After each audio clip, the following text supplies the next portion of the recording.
Okay, well, great afternoon, Chit Chat Kit Kats. Um, what have I been eating since I came out of my thyroidectomy? Well, at the moment, I'm finishing up my beef broth. Now, ow, good, I just burnt myself. I had that on a hot thing. Ow, that really gets hot. Oh my God. So, what am I having? I'm having beef broth with a big dollop of butter in it and salt. Um, and what I've been having is mainly a carnivore diet, very high fat. Now, where I went wrong before, I tried to do carnivore and it wasn't sustainable.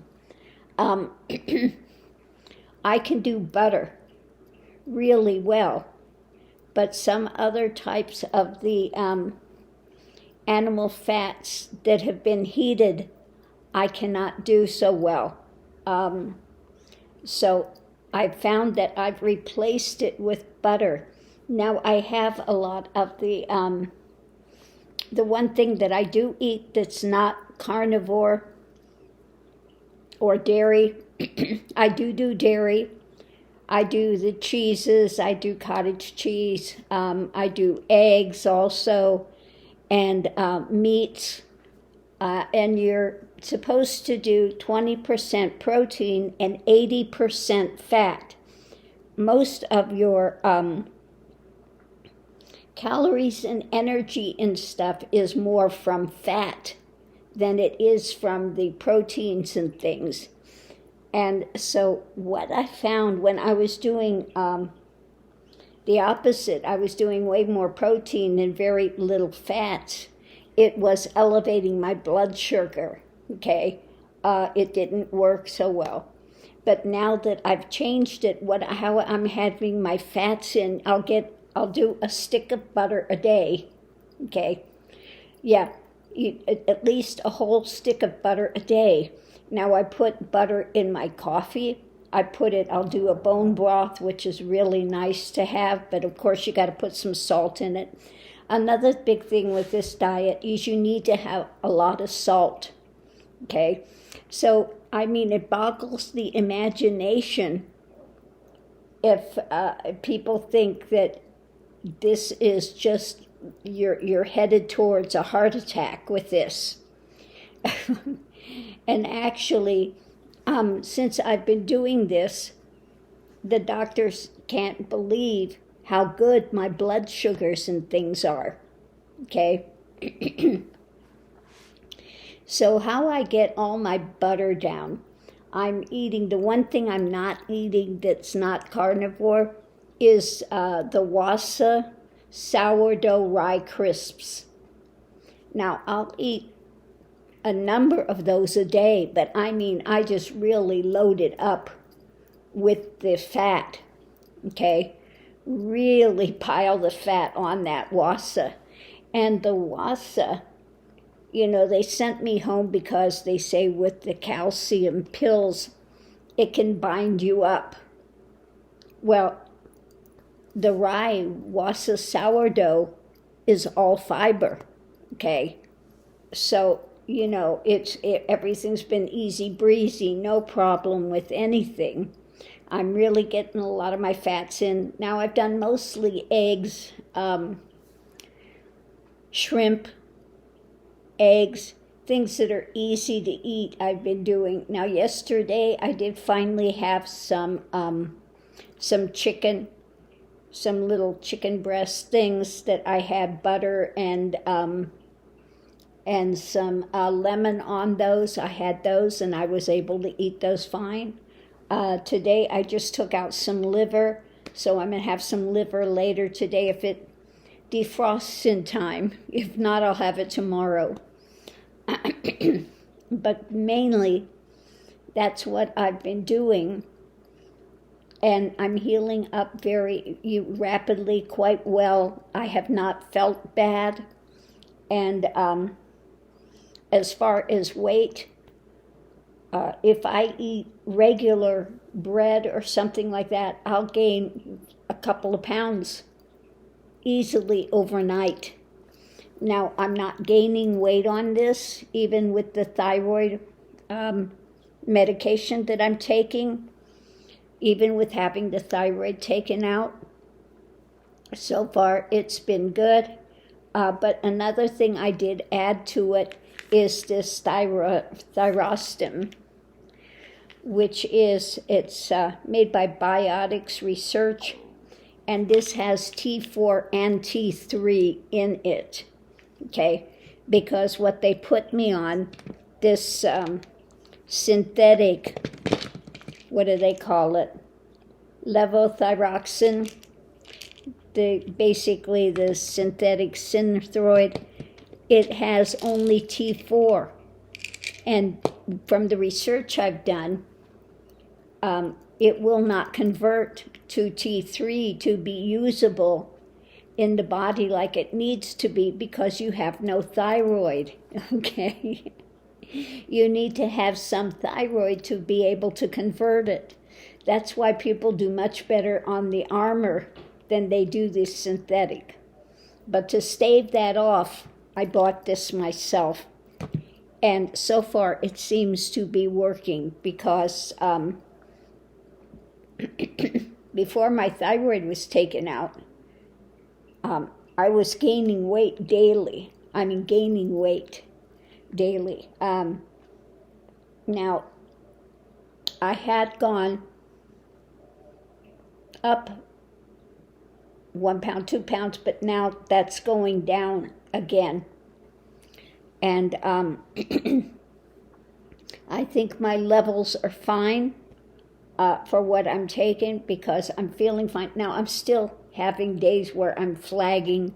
I'm still taking downtime, taking naps and stuff. And I think it's just part of it. It's just healing, giving time to heal, etc. But other than that, I'm doing well. I'm having cottage cheese. I'm having cheeses. I'm having the eggs.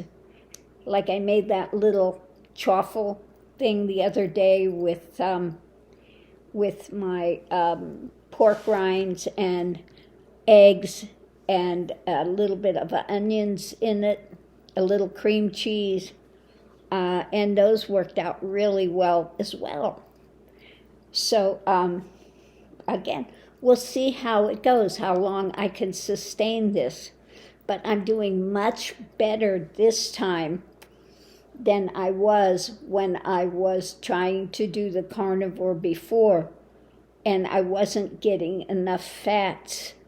And like I said, I have to, I've found I need to get my fats from butter, from the dairy type of fat, rather than the rendered fat from cooking something. If there's too much fat and stuff in hamburger or something like that, I'll feel very nauseous right away. So I'm replacing that fat more with the butter. And for me, doing a nice wasa chip, which also, because of the fiber, it helps to regulate your blood sugar as well. And they're very low carb. The wasa has 7 grams of carb per crisp. And then when you're loading that with the butter and stuff, it just is working really well with my system.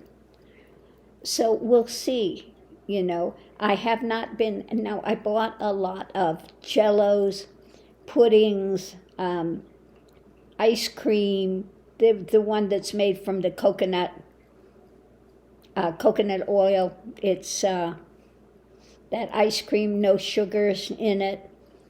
And I bought some sugar-free fudgesicle things, but really I haven't eaten too many of that at all. I've had maybe a couple little things since I had my thyroidectomy.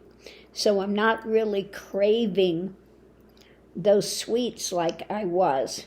Now in my coffee, I'm continually to reduce the amount of things I'm putting in to sweeten it. I'm down to now a teaspoon of either the Skinny Girl or the what is it called, the other sweetener. I can't remember the name of it, but it's flavored sweetener. So I use a teaspoon of that, and then I use a quarter of a teaspoon of the monk fruit that's got some chicory in it, or I'll use the straight monk fruit. I'll use 1/16 of a thing, just little bit. 1/16 is what I use. So I'm continually lowering the sweetness of things as well.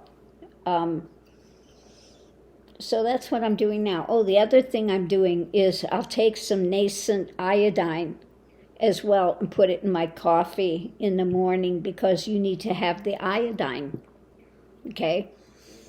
Especially if you've had the thyroid removed, you need to have iodine, which of course they don't tell you. The doctors are not telling you that. So that's another thing I've been doing. Now people have said, don't take your thyroid medicine with your calcium. I don't. In the morning I get up, I take my allogliptin 1 pill and my thyroid medication. I take it usually about 7 in the morning, and at 9 a.m. my thing goes off and I take my calcium, and I'll take my extra T3, T4. Now I know some people will tell me don't take it with the calcium, but it seems to be working fine with that. So that's what I do. I have my phone set 4 times a day, because 4 times a day for now I have to take the calcium pills. So 8 pills a day I'm taking of the calcium, and 4 a day of my T3 and T4 that I have here. And so far it seems to be working fine. Now we'll see what the blood tests say when I go in. Monday I go in to see the surgeon again. So I'm not sure if he's going to ask for blood tests then. More than likely he will, as well as just looking at this to make sure I don't have an infection going and it's healing well, etc., etc., etc. So that's what's going on with that. I don't see the endocrinologist until, let's see, it's a little while before I go see him again. I don't see him until May 5th. I go to see the endocrinologist. And then I'm sure he'll want me to go for blood tests to see what the levels are with the thyroid medication, etc. And then after that, they are, I think, changing me over from the endocrinologist I have out there to one that's in the VA system. Once we get everything monitored and we've got the right level, then they'll switch me over to somebody that's actually in the VA to just continue to monitor me from that point. But as far as healing up and stuff, I think it's going really well. My voice is getting better day by day. I just feel a bit tired But I think part of that, again, is adjusting to everything and then giving some extra downtime for healing, etc. But overall, I'm doing, I think, pretty well with moving through this. So we'll see what happens. Anyway, so that's what's going on with health-wise here, what I'm doing dietary-wise, etc. And so far, I think that this is going to work out really well. So I have no intention on changing it at the moment with having the wasa crackers added to this, because it's a really easy way to get in plenty fat. Because when I put it on the cracker, I put that butter that thick on there. So it's at least a couple tablespoons of butter on that cracker, as well as the butter in my bone broth. I'm going to try to drink more bone broth every day, have some bone broth, because it's so healthy for you, and also gives you some more liquids, which you need to have a lot of liquids with that. And also, like I said, I put it in my coffee as well. So most everything I have butter with it. When I do hard-boiled egg, I'll heat it up and put a little pat of butter with it. So that is all working well. And we'll see how I do with the meats and stuff. But like I said, I'm finding that for me, while some people can have this rendered fat after it's been cooked and stuff, I have a bit of difficulty with that. With my system, I wind up feeling nauseous. So maybe that'll change later down the way, but we'll see. It's like a lot of people will have a lot of bacon.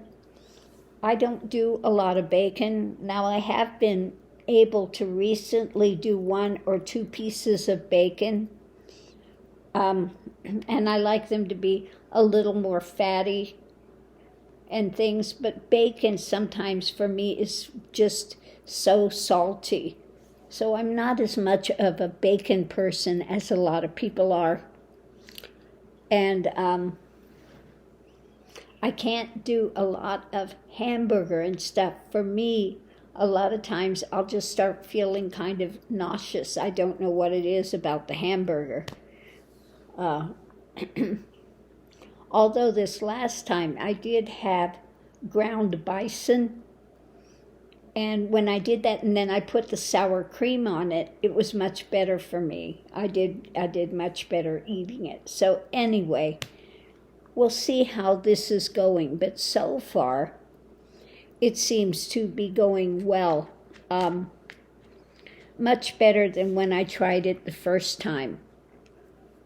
And I do have things in there like Atlantic salmon, so a fattier cut of fish. I do have that on occasion, but I'm not a big fish eater, okay? But I will have some on occasion, that or just some tuna, canned tuna, and I'll have a little bit of... when I do the canned tuna, I like to have it with a little bit of mustard on one of the rye crisps with a lot of butter. That works really well for me as well. Again, it's another way to get my protein and a lot of fats in. And the rye crisp brings the fiber, and it's supposed to be reducing inflammation. This one does not have any wheat flour or anything. It's strictly rye, sourdough rye. And like I said, for me, it seems to be working really quite well. But we'll watch it. I'll see how my blood sugars are doing, etc. And we'll go from there. but I think I may have found something that finally works quite well for my system. Everybody's different. Now, I did watch something the other day which was really mind-blowing on oxalates. Why people can get so sick from some vegetarian things. One thing that really has a lot of oxalates in it, and they build up in your body, is spinach, beet tops. Now, you would think they would be really, really healthy, but you have to watch oxalates. So if you haven't watched that, you may want to watch that video on oxalates, and just look up and see if you're vegetarian especially, or vegan. Watch the film on the oxalates. I'm not telling you have to be carnivore just because I'm doing it, but oxalates are something that you really might want to pay attention to, because they can actually do quite a bit of damage in one's system, and it's something that you think would be really beneficial for you. Spinach and stuff, you think it's, Now, I would love, that's one thing I like, the spinach souffle. I like the, spinach is one thing that I liked. Then I read about the oxalates, and I was like, oops. But, with the dietary stuff, we keep going. Now, what they were telling me in the hospital there, I was just gobsmacked at their dietary thing they were pushing, which is just so detrimental to anybody that's got diabetes. It was like the opposite thing that you should be doing. And when I was in the hospital, my blood sugar spiked really high. When I went in there, my fasting was 90. When I was in the hospital, for what they were giving me and doing, it went up to 250. From 90 to 250. So whose way is working better, mine or theirs? My doctor was just, when he went over my blood tests, he was amazed at how healthy my blood tests, everything were.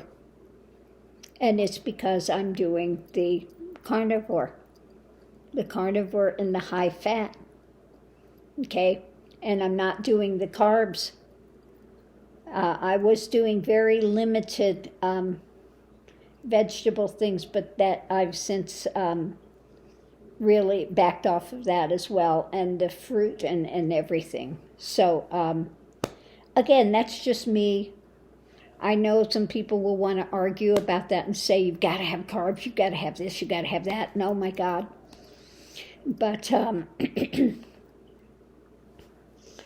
if you watch some of these ones about people that were really, really ill as vegans or vegetarians, and then they went carnivore, how their health turned around, it's absolutely amazing.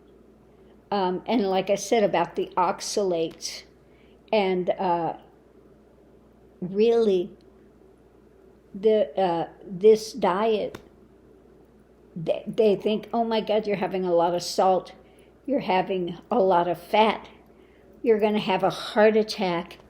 And actually, all my levels have gotten much better since I've been doing this.